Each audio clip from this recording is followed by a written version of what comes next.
مغالطہ دیا جاتا ہے، اور بہت سارے لوگ بغیر دلیل کی بات کہتے ہیں کہ اہل حدیث شدت پسندی کی، دہشت گردی کی تعلیم دیتے ہیں۔ اہل حدیث کے نزدیک ایسا نہیں ہے۔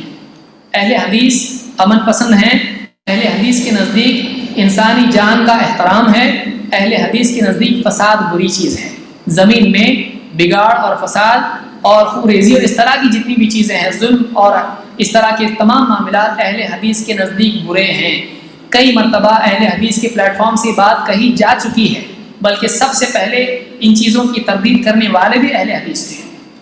لیکن پھر بھی بعض اوقات ایسا ہوتا ہے کہ اگر کسی کو کوئی چیز نہیں ملتی ہے اہل حدیث سے دور کرنے کے لیے، اہل حدیث کو بدنام کرنے کے لیے، تو اپنی نادانی میں اور شیطان کے بہکاوے میں، نفس کے بہکاوے میں آ کر وہ اہل حدیث پر اس طرح کی تہمتیں ڈال دیتے ہیں تاکہ لوگوں کو بھٹکا کر ڈرا کر ان سے دور کر دیں۔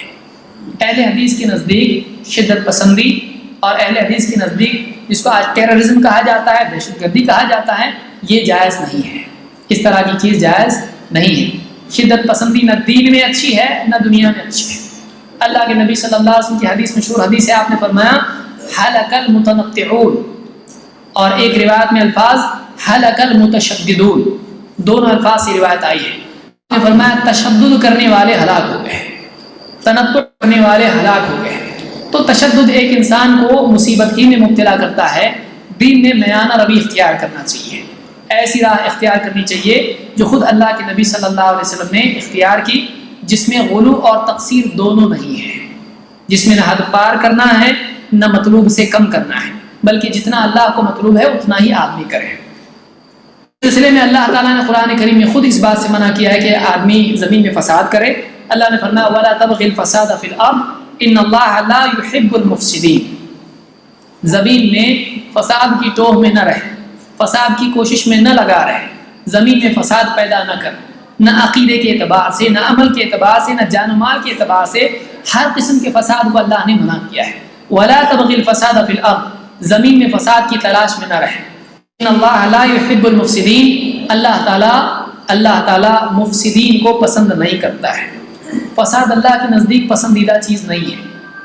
فساد بگاڑ کو کہتے ہیں، چاہے وہ عقیدے کا بگاڑ ہو یا جان و مال کا بگاڑ ہو یا کسی اعتبار سے بگاڑ ہو، اللہ کو بگاڑ پسند نہیں ہے۔ اللہ تعالیٰ خیر اور بھلائی کو پسند کرتا ہے۔ یہاں تک کہ اسلام میں اور اہل حدیث کے نزدیک یہ بات ہے کہ ایک مسلمان کے لیے اس بات کی گنجائش نہیں ہے کہ وہ ایک غیر مسلم پر ظلم کرے۔ اگر ایک مسلمان کسی غیر مسلم پر ظلم کرتا ہے تو اللہ تعالیٰ اس غیر مسلم کی بنیاد پر اس مسلمان کو سزا دے سکتا ہے۔ یہ ہمارا عقیدہ ہے۔ یعنی یہ نہیں کہہ سکتے ہیں کہ اہل حدیث کا عقیدہ نہیں ہے کہ جو مسلمان نہیں ہے آپ جو چاہے اس کے بارے میں کریں، اس کا مسلمان نہ ہونا آپ کو اس پر ظلم کی اجازت نہیں دیتا ہے، بلکہ اہل حدیث کا اعتقاد ہے، یہ اصول ہے اور یہ منہج ہے کہ چاہے کوئی آدمی مسلمان نہ ہو اس کے بھی ساتھ بھلائی کا سلوک کرنا چاہیے۔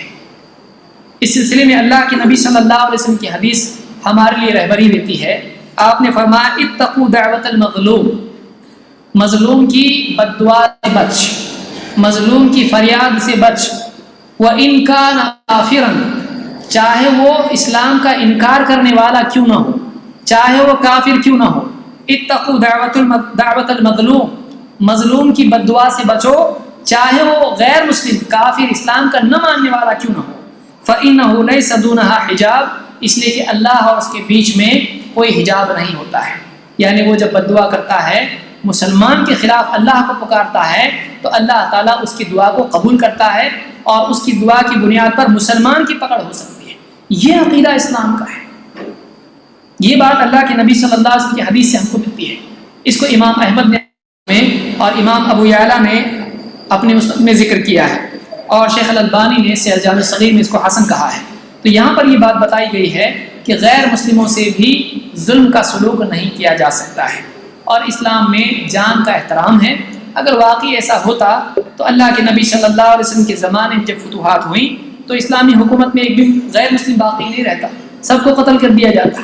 لیکن آپ دیکھ رہے ہیں کہ اسلامی حکومت میں غیر مسلم رہے، اور اسی طرح سے ہندوستان میں مسلمانوں کی حکومت میں اتنے سالوں رہی، یہاں غیر مسلم رہے اور آج بھی ہیں۔ تو اسلام اس بات کی تعلیم نہیں دیتا ہے اور اہل حدیث من باب اولا اس بات کی تعلیم نہیں دیتے ہیں، اس لیے کہ آج واقعی کتاب و سنت کی نمائندہ اگر کوئی ہیں تو وہ اہل حدیث ہیں، جو کسی شخصیت کی طرف نہیں بلکہ مصدر کی طرف دعوت دیتے ہیں جو صحابہ کا مصدر رہا ہے۔